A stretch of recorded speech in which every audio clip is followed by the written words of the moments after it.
Hey, what's up guys? So this is a Wells M4 CQB. It's pretty good. This is my first gel blaster, and I'm just gonna show you how to take it all apart and that sort of thing.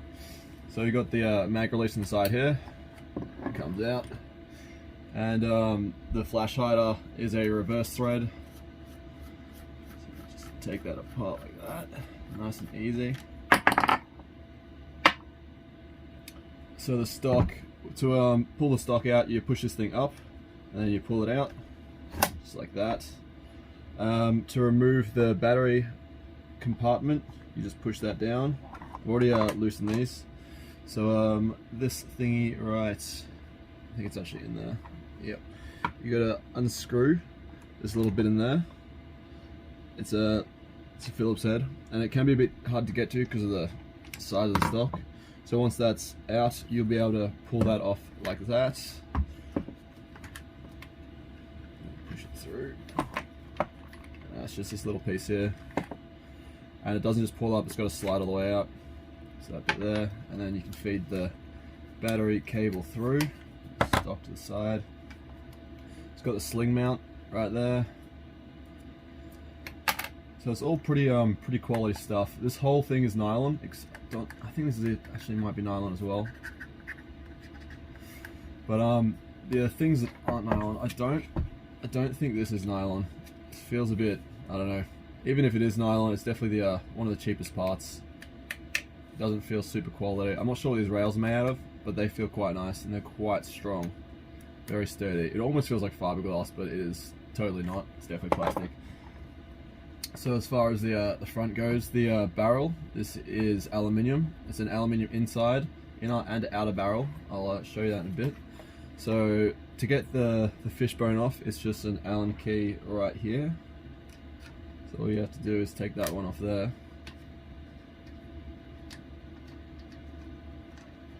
That pulls out, and then this whole front end pulls off. Like that. So as you can see, this is, well, you probably can't really see, but aluminium, inside, outside, plastic. So it's got a little plastic space a bit to, I don't know, supposed to help with the shock or whatever.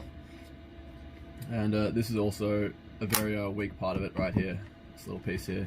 And it's held by a little spring. It's connected to the top here. So it's just a spring that goes from there to there, and if you pull it too much, it will just pop the spring off. Probably wouldn't crack the plastics, but that spring would pop off. So to take the front part, the top part off the receiver, you have to knock it out. So I'm going to use this nicely sized Allen key right here and pliers. Just pop that in there, lock that through.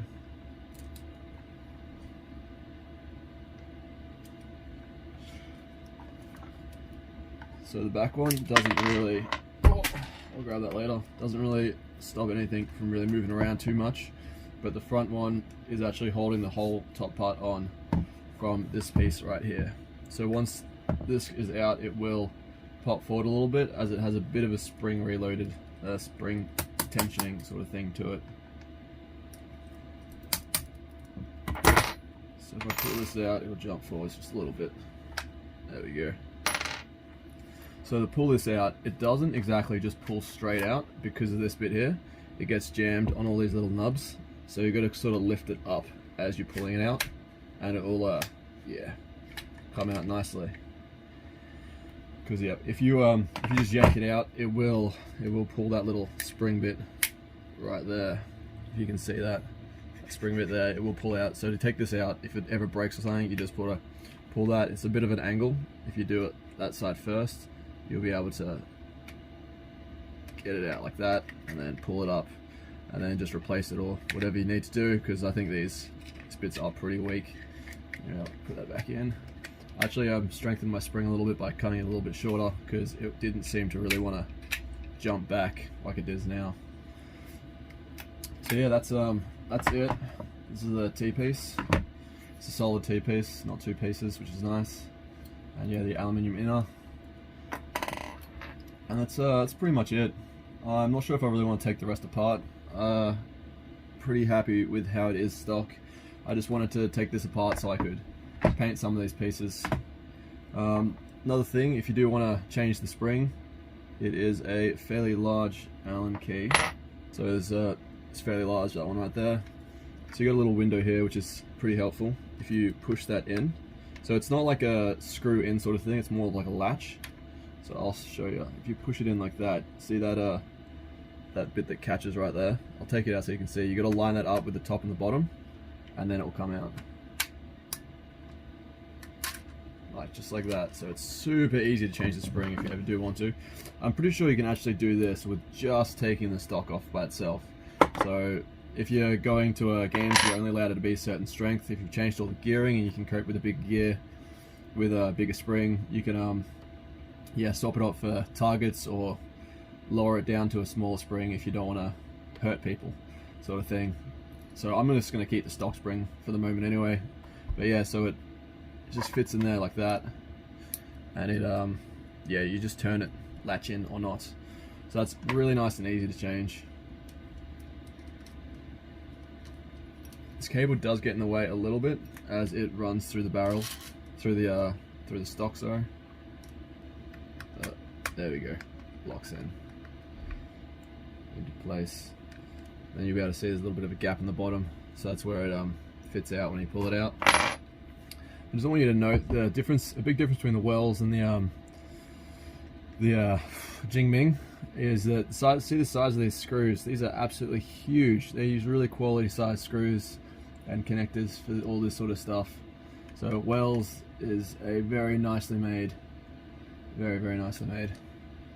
So yeah, now it's just put it back together. You got to put this piece in first because you can't really put this on, otherwise it will push the T-piece on the wrong side of the mag. So you just got to make sure that goes on first, and then yeah, you just reassemble as you took apart pretty much. So yeah, once you've got this back on, it can be a little fiddly with this bit and trying to line the inner barrel up, because I think there's a few things you can get caught on.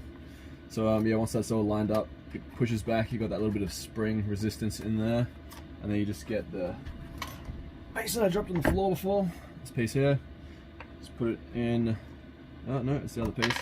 So it's actually one of them has a little cut out of it like that, and that is the front one. As you can see, it sits in right there, nice and flush. So I'm just going to push that forwards in and straight in like that. It's super easy. Having these push bits make everything so nice and easy to take apart.